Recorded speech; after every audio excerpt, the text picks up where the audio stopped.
at sila po ay nagsusulong ng solidarity movement against war and for peace sa ating bansa. Sila po yung mga Filipino migrant communities at si Atty. Valera po ang namumuno sa napakalawak na Pinoy Solidarity Movement na ito. Thank you, Atty. Valera. Our next speaker would be Captain Ray Valeros. He is a customary international lawyer. Let us welcome Captain Ray Valeros for his opening statement.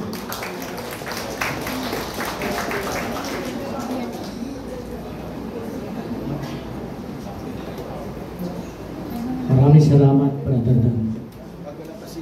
Distinguished organizer ng event na ito at sa distinguished guest, magandang umaga po sa ating lahat. Sana po yung nasa likod, nasa gitna, nasa unahan, pakinggan niyo po itong mabuti.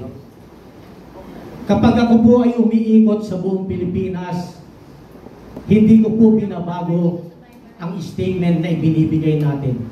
Ako nga po pala si Captain Ray Valeros, Senior Advisor ng National People's Initiative Council Committee. At advocate tayo ng unity and peace ng MNLF dito sa Luzon. At tayo rin po ay member ng AMUPRA, Allied Military Uniform Personnel and Reservists Association. Ano-ano po yung naipanalo na nating laban? Wala po tayong sinisigaw na against tayo sa gobyerno, ayaw natin sa Pangulo, gusto natin itong politiko na ito, ayaw natin itong politiko na ito. Wala po kaming isinisigaw na gano'n. Simula ng laban ng National People's Initiative Council Committee, simula ng tulungan namin ang ating mga kapatid na MNLF sa Hulu para mapigilan ang pagdanak ng dugo, mapigilan natin ang lockdown. Alam yan ni Ka-RJ, ni Ka-Herman, alam yan ni Miss Cathy, nakasama namin yan sa kalsada, at marami pa. Pakinggan niyo pong mabuti. Ito po ay suggestion ko based sa aming experience sa ground. Kung tayo po ay maghahanap ng solusyon, kailangan bukas na. Sabayan natin si Ka-RJ Abellana.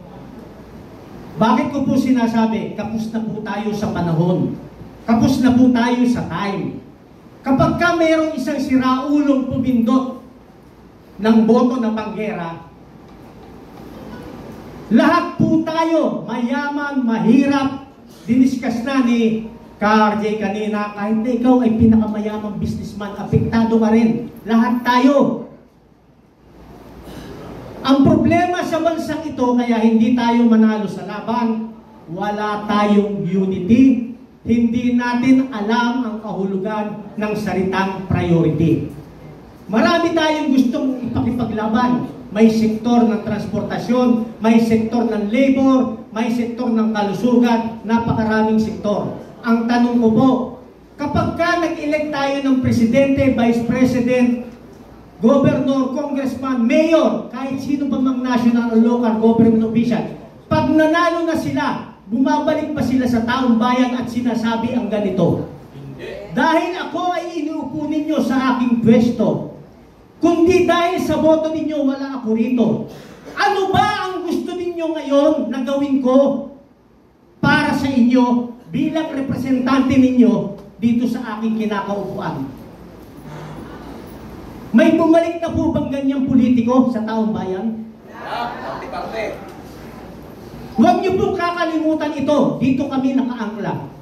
2 buwan kaming natulog sa harap ng Supreme Court para ipatigil ang lockdown. Napatigil po namin ang lockdown. 100 rally sa kalsada, payapa, during the pandemic para mahinto ang patayan na bakunahan. 4 na buwan sa harap ng Senado, 4 na buwan doon kami natulog para pigilan ang 1869, another form of lockdown, another form of medical martial law. Nanalo po kami. Wala po kaming sinigaw against sa gobyerno, wala po kami sinigaw against sa Pangulo, wala po tumulong sa aming politiko. Bumaba po kami ng gulo dahil humingi ng tulong ang mga kapatid nating Muslim. Alam naman natin yung nangyari sa Mudyasan Camp ni ex-Vice Mayor Pando Mudyasan. Walang tumutulong sa kanila. Through People's Initiative, nakipag-coordinate kami sa 11th Infantry Battalion Commander General Bong Patrimonio, sa PNP Regional Provincial Office kay Colonel, kalimutan ko yung pangalan, pasensya na. Nag-coordinate kami para mapigilan ang madugong bakbakan sa Hulog. At nanalo po tayo. Nagkaroon po ng status quo on ceasefire. People's Initiative po yun. Wala pa ang batas ng tao. May batas na ibinigay sa atin ang Panginoon Diyos. Ang tawag dyan, inherent right. Minanang karapatan. Wala pang ginagawang batas ang tao. Meron na tayong minanang karapatan. Karapatan ng bawat isa sa atin. Ang karapatan na yan, preservation ng human dignity. Protection of the only life we have. Ang inherent right is universal, fundamental, unalienable. Hindi pwedeng baguhin ng batas ng tao. Doon po nakaangkla ang ating People's Initiative. At yan rin po ang tinuturo natin sa ating mga kapatid na MNLF. Yan po ang tinuturo natin sa mga retired military. Pumasok po ang batas ng tao. Sinuportahan ng ating konstitusyon ang ating inherent right. Ano po sinasabi sa ating konstitusyon na nakasuporta sa inherent rights natin na bigay ng Panginoon Diyos? In a democratic country, sovereignty resides from the people and all government authority emanates from us.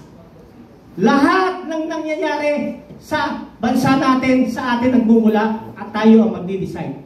Pangalawa, civilian authority over the military at all times. At ang pinakamataas na nakalagay sa ating konstitusyon, ang People's Initiative is the highest form of any law in any land. Yun po ang ating susundan sa ngayon at suportahan natin ang ating hakbangin bukas para mapigilan ang pagpirma ng anumang agreement between sa ating gobyerno at sa Amerika. Maraming po salamat. Maraming salamat po kay Captain Ray Valeros. Daniel, ituloy-tuloy ko na ito. Si Ma'am Lorraine po